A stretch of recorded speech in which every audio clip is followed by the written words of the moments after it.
Kanye has for many years sought out young up-and-coming talent to mentor and mold, but his recent focus on rising artist For Bats, I think, foreshadows a much deeper ulterior motive. Yesterday, on March 20th, we got some more information regarding the work Kanye and For Bats have done together in recent weeks. The two first linked up back in mid-January after For Bats posted the video to his IG of him FaceTiming Kanye.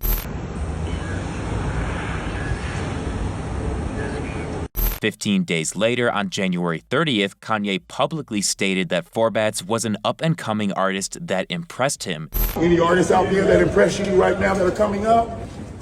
For Bats. Oh, that's who it is, huh? Okay. And after the release of Vultures 1, we found out from Alec that a song featuring For Bats was currently in consideration for a release on Vultures 2. Just yesterday, we got further confirmation of this on Instagram from the accounts Yeezy Boost and Ye Fanatics, with the caption of this post shining a lot more light on what fans can expect. The post caption reiterated what Alec had said and added that Kanye is actually featured on a song off For Bats' upcoming EP, which could be a remix of Act 3 on God, released on March 1st of this year, as that song was being worked on when Ye and For Bats first linked up. The info that Kanye could potentially be doing a remix of one of For Bats' already released singles is the prime piece of evidence that I think suggests Kanye is plotting something devious.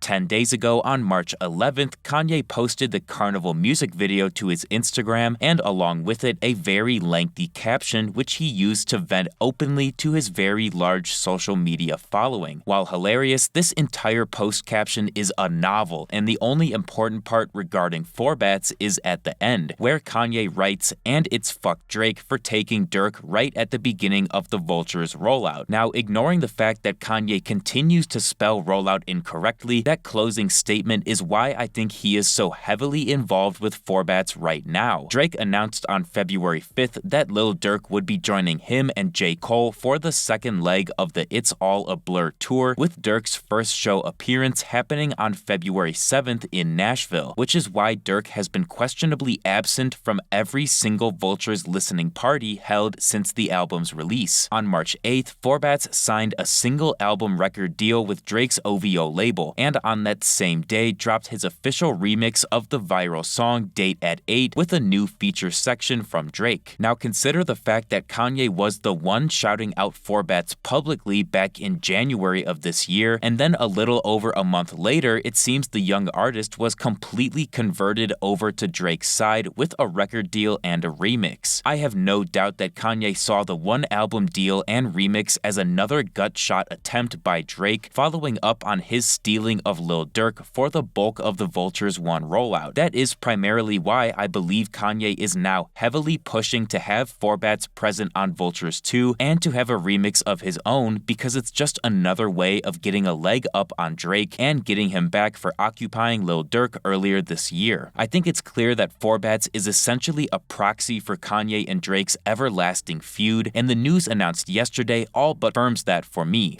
Yesterday, we also saw the announcement of a new platform being pioneered by James Blake, which he is using to solve the streaming versus artist music profit dilemma.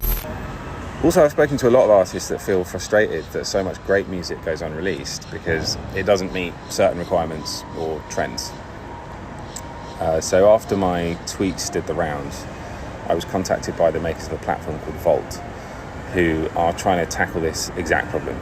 And it made sense that we join forces to find a fairer way for artists. So I'm going to start the experiment off by releasing from my vault of unreleased music for a subscription of $5 a month. It's music direct from me to you, where no one can gatekeep what I release to you or delay my releases, and it's got a chat section for everyone to discuss the music.